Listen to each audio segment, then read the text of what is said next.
여러분 오늘도 안녕하십시오. 다시 만나서 반갑습니다. 그리고 감사합니다. 질문하는 신앙, 나의 생애와 신학입니다. 질문하는 인간은 누구나 질문하는 인간입니다.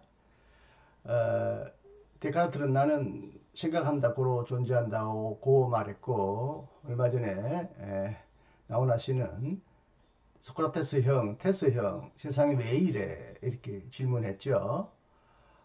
저도 지금까지 많은 질문 속에서 인생의 답을 구하고 또 하나님을 추구하고 하나님으로부터 주어지는 확신과 평안을 추구했는데요. 제 인생을 좌우하거나 흔들었던 중요한 질문이 무엇인지 한번 이제 교수 은퇴 후에 한번 정리를 해보고 있는데요. 오늘도 오래간만에 이 주제를 다루어 보았습니다. 오늘의 주제는요, 예수의 모친은 동정녀였는가? 예수는 동정녀 마리아에게서 태어났는가라는 기독교에서 굉장히 중요하게 생각되거나 아주 복음의 아주 중요한 근간이다, 푼다멘트다. 그래서 복음주의 혹은 근본주의에서는 아주 중요하게 생각하는 동정녀 탄생의 문제에 관하여 한번 우리 함께 고민해 보기로 하겠습니다. 많은 시민분들은 왜 갑자기 내가 동정녀라는 이 어떻게 보면 좀 껄끄럽고 기피하고 싶고 별로 우리 실생활에 관련이 없을 듯한 이 동정녀 탄생이라는 문제를 왜 불쑥 끄집어냈는지 매우 의아하게 생각하고 궁금히 여기실 것입니다. 그러나 이 문제는요, 제 생활에 굉장히 밀접한 문제였습니다. 아주 오래전부터 나는 예수님이 동정녀 마리아에게 태어났다는 이 동정녀 탄생설을 부인해왔다, 부정한다는 비판을 자주 받았습니다.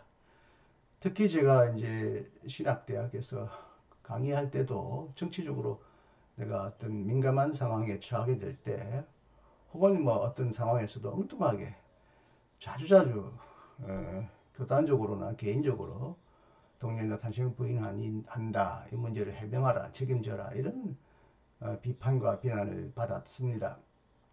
아주 가까운 최근에도 페이스북에서 어떤 지방의 한 목사가 내가 동정녀 탄생을 부인 과거에 했느냐, 지금도 하고 있느냐, 해명해라.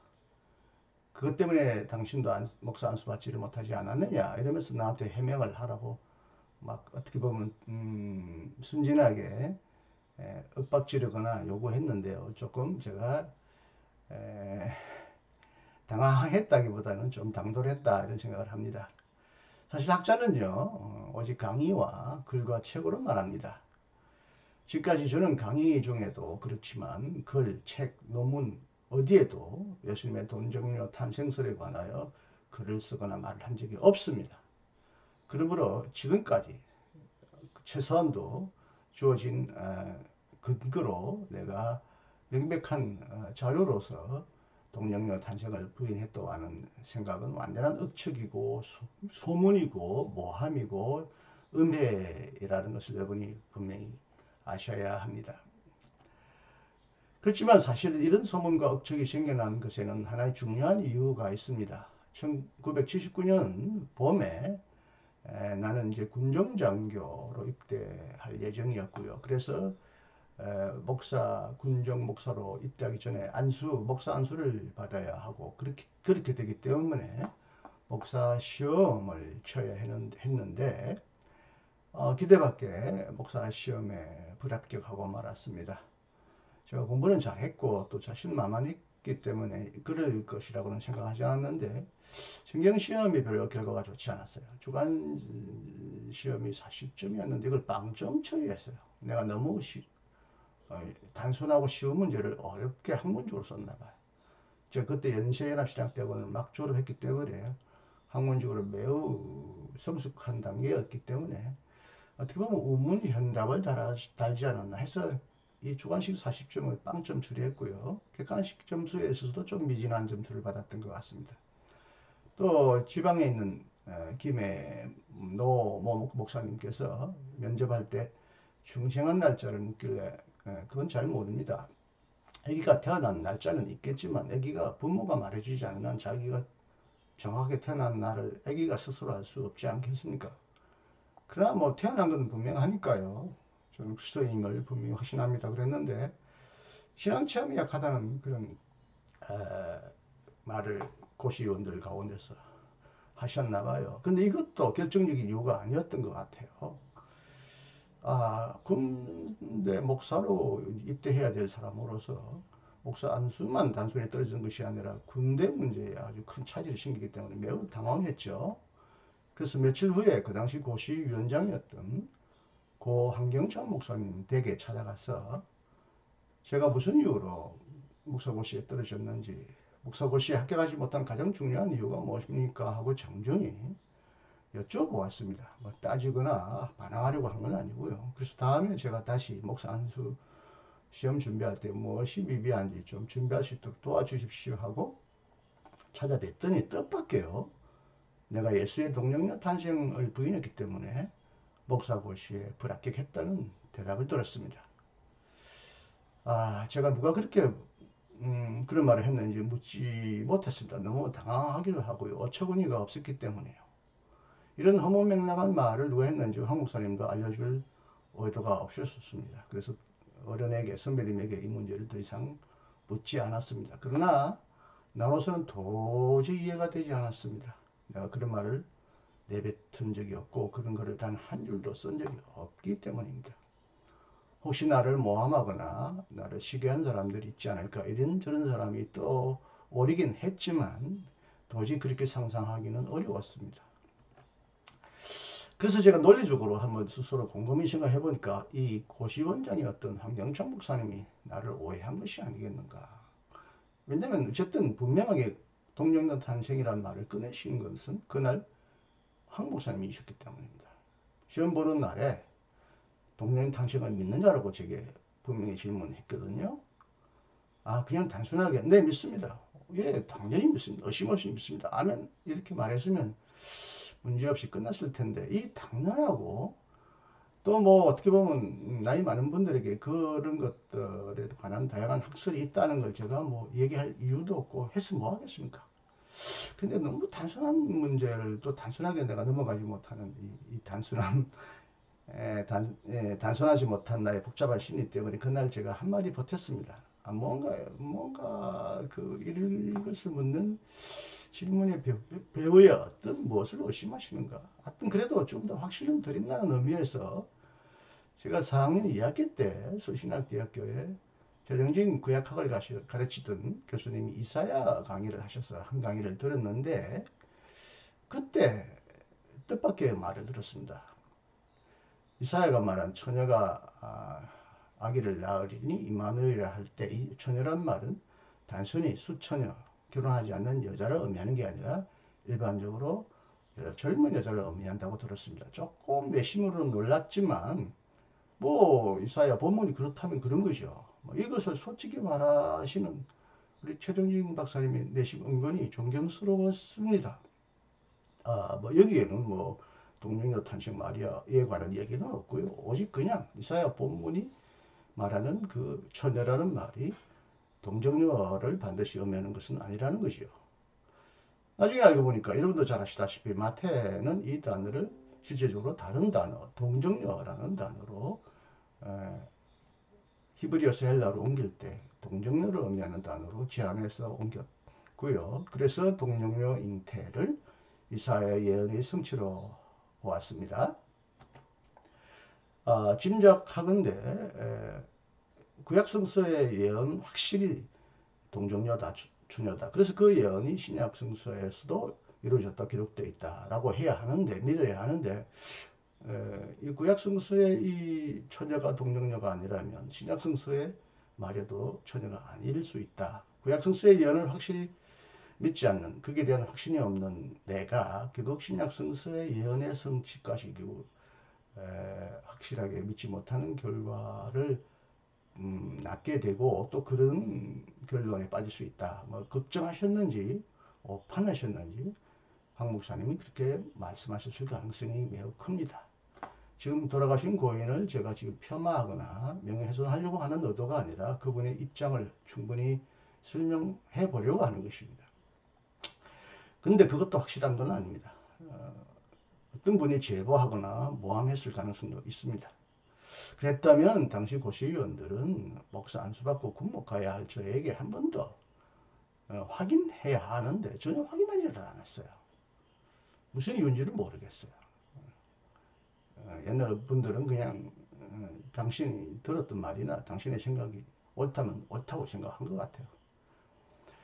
군목 입대에 좌절한 나는 엄청난 실망감과 당혹감을 느꼈고요. 그래서 솔직히 다른 교단, 통합교단으로 옮길 계획을 세우고 있고요. 또 조금 그 계획을 실행에 옮기기도 했는데, 그러나 뭐잖아, 이제 사병으로 군대로 복무해야 했기 때문에, 군대에 가야 했기 때문에 결국 영천에 있는 제3사관학교에서 사병으로 2년 6개월 복무하고 또 하자마자 바로 독일 유학을 준비하고 또 독일 유학 갔다 오느라고 실제적으로 교단을 옮길 저의 계획은 거의 이루어질 수 없었습니다.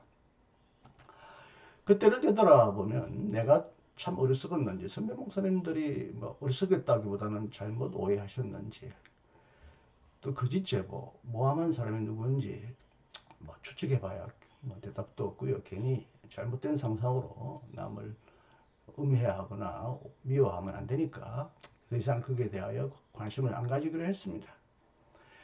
군목이 되려던 내가 서빙으로 가서 조금 바닥에서 솔직히 흔한 말로 딱 빡빡 기면서 좀 고생은 했지만 오히려 육체적인 단련은 더 잘 되었던 것 같고, 또 좋은 신앙 선배님, 고등학교 선배님을 장교이신 분을 만나서 한 1년간 아주 좋은 보직을 받아서 아주 여유있게 독일어 책도 읽고 번역하고 히브리 헬라 문법도 공부하면서 독일 유학을 톡톡히 군대 생활에서 했기 때문에 저는 사병으로 복무한 것에 대해서 어떠한 섭섭함과 유감이 없습니다. 오히려 도리어 하나님이 나를 그렇게 사용하셨구나 감사하게 생각합니다.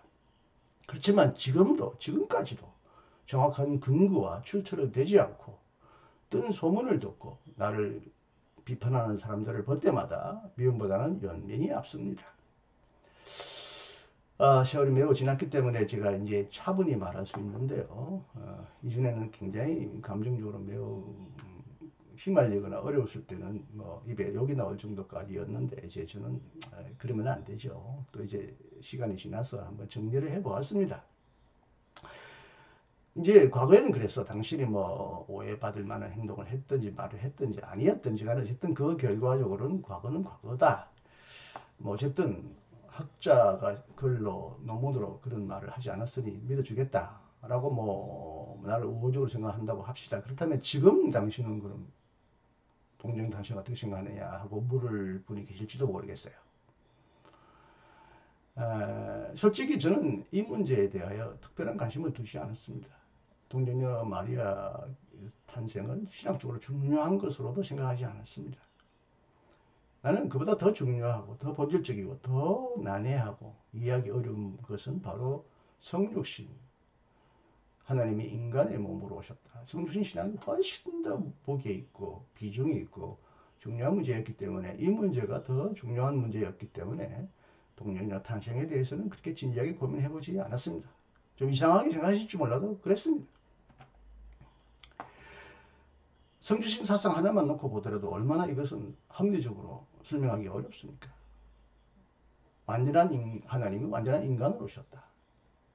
이건 참으로 불가사의한 신비요, 불가해한 기적에 속합니다. 생각하기 어려운 신비고 이해하기 어려운 기적이.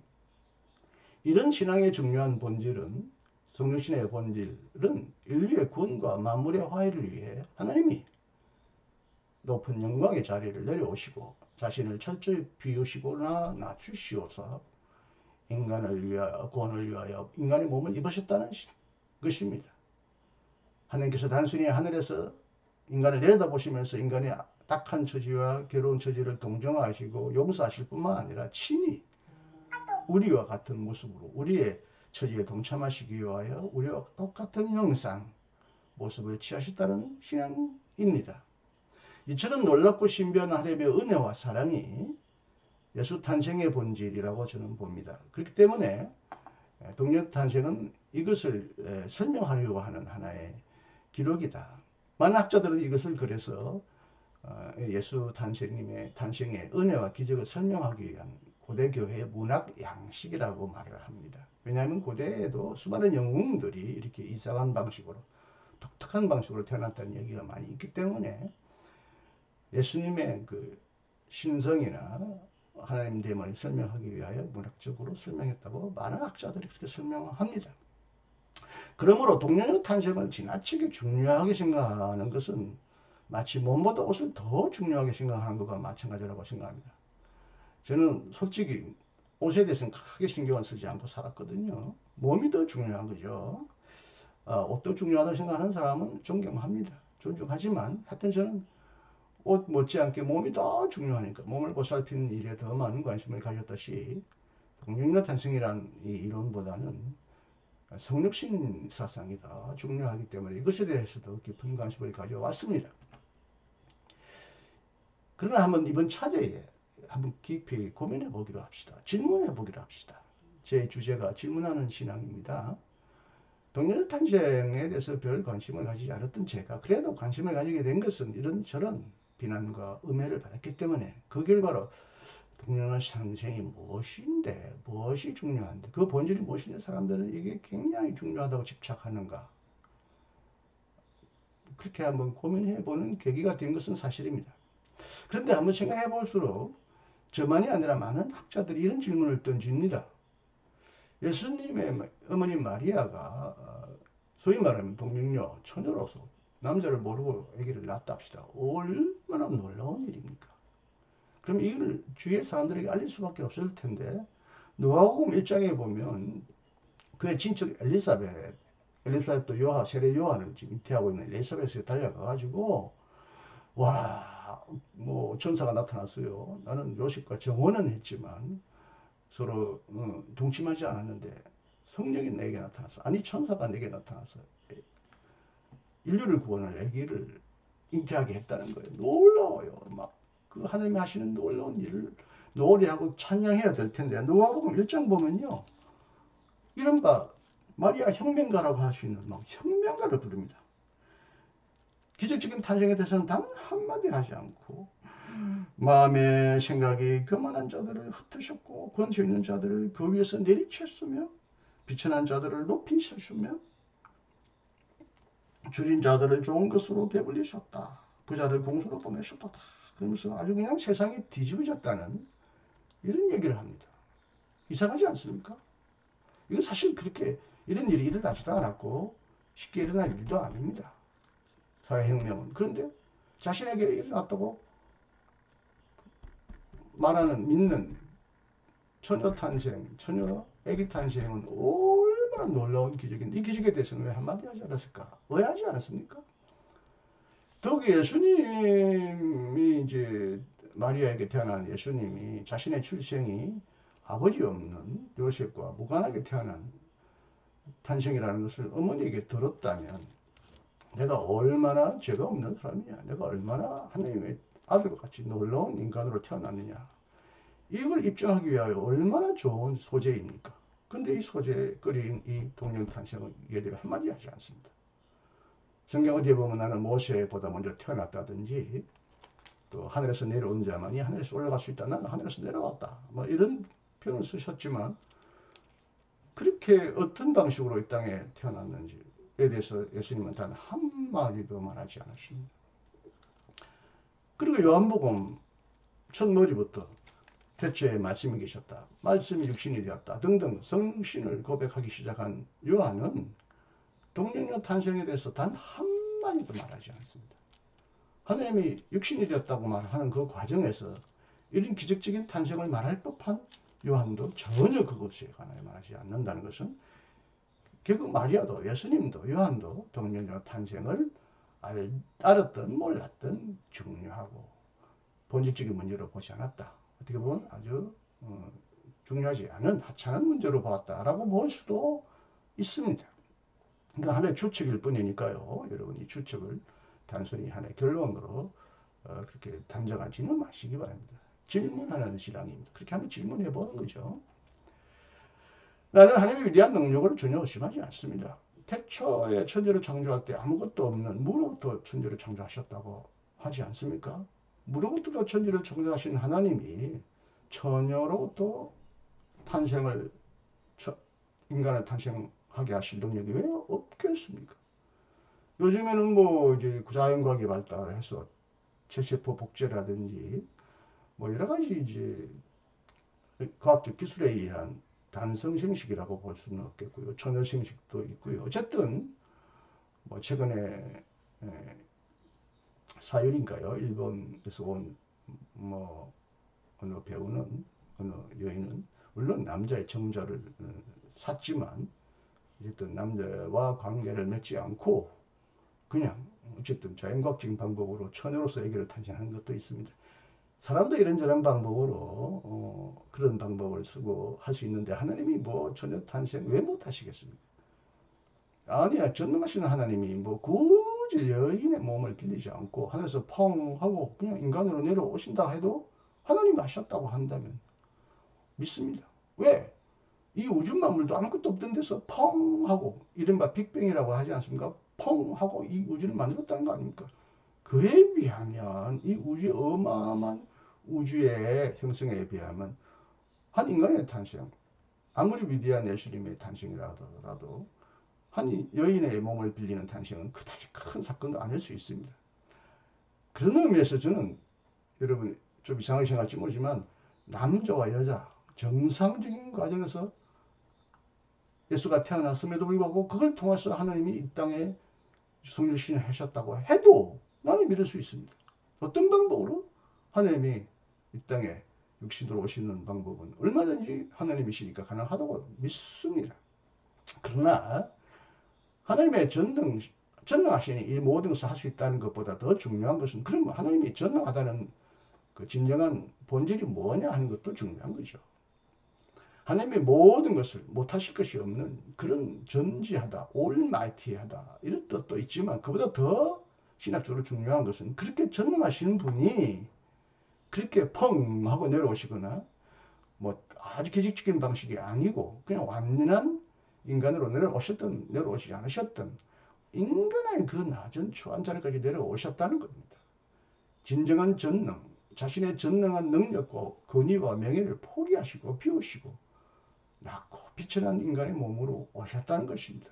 이보다 더 중요한 하나님의 전능은 없습니다. 진정한 전능은 전능까지 비울 수 있는 전능입니다. 이것을 흔히 사랑의 능력이죠. 힘을 사용하는 것으로만 자신의 힘을 증명하는 것이 아닌 힘을 사용하지 않는 것도 위대한 힘입니다. 사랑의 힘, 희생의 힘입니다. 많은 개신교 신자들과 가족 신자들은 아니다. 반드시 요셉의 몸을 빌리지 않고 동정녀 탄생으로 태어나야 했다. 왜? 그래야만 원죄를 가지고 태어난 모든 인간의 죄를 죄 없는 예수가 우리를 구원할 수 있기 때문이다. 이렇게 주장하는 사람들이 많습니다. 그렇다면 요셉의 몸을 빌리지 않았으면 마리아는 혼자서 순결한 여자였습니까? 마리아는 죄 없는 여인이었습니까? 그렇게 볼 수가 없지 않습니까? 바울도 로마서 3장 12절에 의인은 없나니 하나도 없다고 했습니다. 마리아도 죄로 오염되지 않을 수 없습니다. 그래서 마리아를 점점 숭배하기 시작한 가톨릭 교회는 마리아 무죄, 이른바 무죄, 무염, 오염되지 않았다, 무흠, 뭐 흠이 없다. 우리나라 번역에는 뭐 무죄, 무염, 무흠 다양하게 번역하는데요. 사관의 마리아는 아무 죄 없이 태어났다. 이 교리를 주창하기 시작했습니다. 1225년 태어나서 1274년에 죽은 토마스 아퀴나스는 다음과 같이 말했습니다. 최초로 다음과 같이 주장했습니다. 마리아에게 불멸의 영혼이 주입된 후에 그녀는 원죄에서 자유로운 존재로 은혜를 입을 수 있었고 또 은혜를 입었다. 마리아는 원죄 없이 태어났다라고 최초로 주장했습니다. 이게 결국 1200년 그러니까 13세기에 비로소 마리아의 무죄 교리가 주장되기 시작했습니다. 이 마리아가 죄가 없다는 교리는 19세기에 이르러 가톨릭 교회의 공식적인 교리로 바뀌었습니다. 1854년에 교황 비오 구세는 마리아가 원죄의 오염이 없이 아이를 잉태했다고 선포했습니다. 복되신 동정녀 마리아는 잉태된 첫 순간부터 인류의 구세주이신 예수 그리스도의 공로와 전능하신 하나님의 유일무이한 은총의 특전으로 말미암아 원죄에 물들지 않고 순수하게 보존되었다. 이를 근거로 제2차 바티칸 공의회는 심지어 마리아가 평생 죄를 짓지 않았고 그래서 죽지 않고 하늘로 승천했다고 주장했고요. 유럽에는 제가 유학했던 독일에서도 그렇지만 마리아가 승천한 일은 공식적인 휴일로, 공휴일로 기념하고 있습니다. 그러나 451년 칼케돈에서 모인 공의회는 예수를 베레 데우스, 베레 호모, 참 하나님, 참 인간이라고 선언했습니다. 참 인간이라는 거예요. 왜냐하면 참 하나님이 아닌 존재가 인간을 구원할 수도 없고 또 참 하나님이 참 인간의 몸으로 있고 올 때만 인간을 구원할 수 있기 때문입니다. 그래서 그런지 물론 바울은 이보다 먼저 태어났지만 예수님의 신성과 성육신을 강조한 바울도 동정녀 탄생에 대해서는 단 한마디 하지 않습니다. 그리고 예수가 육신으로 다윗의 혈통에서 태어났다고 말합니다. 여러분, 동정녀 탄생을 기록한 성경은 마태복음과 누가복음입니다. 마태복음에는 아담에서부터 낳고 하는데 그 낳은 것을 실제적인 육신으로 낳는 걸 말합니다. 그러나 마지막 요셉이 아들을 예수를 낳을 때는 직접 요셉이 낳은 게 아니라 마리아에게서 낳았다는 것입니다. 마태복음은 보면 직접 누가 아버지가 아들을 낳고 하다가 어떤 부분은 누구의 여인에게서 말합니다. 여기서도 마지막에는 요셉이 낳은 게 아니라 많은 부분은 아버지가 낳고 하고 혹은 누구에게서 낳고 하다가 여기서도 마지막에는 요셉이 낳은 것이 아니라 마리아에게서 낳았다는 것이야.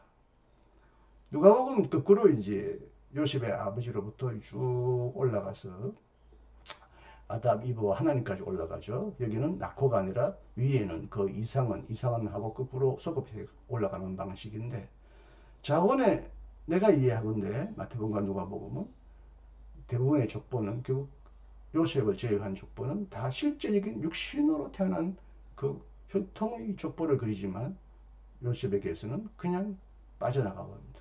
육신의 혈통이 아니라 법적으로 그 집의 가문에서 태어났다는 얘기를 하는 거죠. 그런 의미라면 이 바울의 육신으로 다윗의 혈통에서 태어났다는 말이 어떻게 보면 그 논리와 일치하지 않는다고도 볼 수 있습니다. 그래서인지 에밀 브룬너는요, 동정녀 탄생은 칼케돈 공의에서 말했고 바울이 말한 육신으로 태어난 참 인간 예수를 부인하는 셈이 된다. 이것은 이단적인 영지주의에 동조하는 셈이 된다. 영지주의가 뭡니까? 육신이나 육체 세상을 악하고 타락한 것으로 보고 오직 영혼만을 순결하고 깨끗한 걸로 봤죠. 그 육신으로 온 것, 인간의 육체를 빌린 것은 다 나쁜 것이죠. 그래서 예수는 심지어 육신으로 태어나지 않았을 뿐만 아니라 심지어 십자가에도 실제적으로 육체로 달리지 않았다. 이른바 가현은 가짜로 인간의 몸처럼 그렇게 가짜로 태어났다. 가현을 주장했잖아요. 동정녀 탄생을 주장하면 아버지 없는 여자만의 탄생을 주장하면 그리고 인간의 육신을 빌리지 않았다고 말한다면 물론 마리아의 육신을 빌리긴 빌렸지만 어쨌든 영지주의의 사상과 흡사하게 된다고 브룬너는 말한 적이 있습니다. 파월 텔리도 아버지가 없이 태어난 인간이 어찌 참 인간일 수 있겠냐고 물었습니다. 방금 말한 대로 참 인간, 베레 데우스, 베레 호모 칼케돈 공의대로 참 인간인 예수인데 어떻게 아버지 없는 반쪽 인간이 반신반인간인가? 사람들은 그렇게 질문할 수도 있지 않겠느냐라고 의심하고 옵니다. 보트만 선생님의 결론을 소개하고 끝내겠습니다. 보트만에 따르면 동정녀 탄생설은 그리스도의 인간성을 매우 위험스럽게 위축시킬 수 있다고 보았습니다. 동정녀 탄생은 신약 성서의 그리스도 신앙의 본질적이고 구성적인 요소가 아니라는 거죠. 앞에서도 제가 주장했지만 하나님의 아들 주 예수라고 하는 이 고백은 동정녀 탄생과 아무런 관계가 없고 이를 근거로 해서 주장되지도 않는다는 것입니다. 그래서 동력녀 탄생 얘기는 문학적인 전설로 보았습니다. 부활절 증인들이 부활하고 성령 안에서 현존하는 그리스도에 대한 경험을 거꾸로 수급하여 거꾸로 투사하여 설명한 문학적 작품이라는 거죠. 동력녀 탄생 얘기는 예수 출생의 생물학적인 기적을 말하는 것이 아니라 예수를 하나님의 메시아적인 아들로 고백하고 그의 인격이 처음부터 신적인 하나님의 근원에서부터 하나님으로부터 오신 분임을 말하려고 한다는 것입니다. 그것은 하나님이 본질적으로 나사렛 예수와 일치되어 있다, 결합되어 있다는 점을 말하는 것이었다는 거죠. 다시 말하면 동력녀 탄생의 얘기는 초자연적인 개입이 아니라 성령의 활동을 통한 예수의 인간적인 탄생을 말한다는 것입니다. 예수는 메시아적인 아들로서 하나님의 영으로 충만한 인간이었다. 성령을 통해 일어난 하나님의 메시아적인 탄생은 하나님의 임재를 통해 인간과 우주가 거듭나는 사건의 시작이요 희망의 표지였다고 모트만은 말합니다. 여러분, 결론은 여러분에게 열어놓겠습니다. 이렇게 다양한 결례가 존재한다는 걸 여러분이 소개하기 때문에 동력 탄생에 대한 비판 자체가 무조건 정죄받거나 비난받아야 할 대상은 아니라는 것. 여하튼 이 문제에 대해서 이번에 한번 고민해 보시길 바랍니다. 저는 단순히 이 문제를 신학적으로 접근한 것이 아니라 저 개인의 문제와 관련되었기 때문에 이 문제를 여러분에게 제기했고요. 저는 어쨌든 좋습니다만은 저는 더 중요한 건 속류신 사상이라는 것. 이 저의 주장은 확실히 여러분에게 설명해 드립니다. 이 일로 시험 받거나 너무 큰 고민에 빠지지 마시고 더 깊이 연구하고 고민해 보시기를 바랍니다. 부족한 강의를 끝까지 들어주셔서 대단히 감사합니다. 오늘도 행복하시고 오늘도 승리하시고 성령의 임재 가운데서 하나님의 위로와 동행을 늘 경험하며 코로나 전국에서도 능히 승리하시고 행복한 하루를 영위하시기를 진심으로 기원하면서 부족한 저희 강의를 맺습니다. 안녕히 계십시오. 감사합니다. 이신근이었습니다.